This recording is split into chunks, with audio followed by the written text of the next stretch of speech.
கொண்ட சுடர் விழியா திக்கி திக்கி வந்த சிறுமொழியா எது எது என்னை இழுத்தது நீ சொல்லடி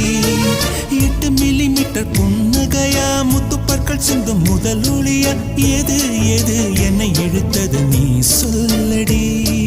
முகத்தில் இருந்த பிள்ளை குறும்பா மூடி கிடந்த ஜோடி திமிரா என்ன சொல்ல எப்படி சொல்ல எதுகமோனா கைவசம் இல்ல உன்னை எண்ணிக்கொண்டு உள்ளே பற்றி கொண்டு உள்ளம் நோகுதடி என் உச்சி வெகுதடி நீ சூரியனை சுட்டுவிடும் தாமரையா என்னை மெல்ல மெல்ல கொல்ல வரும்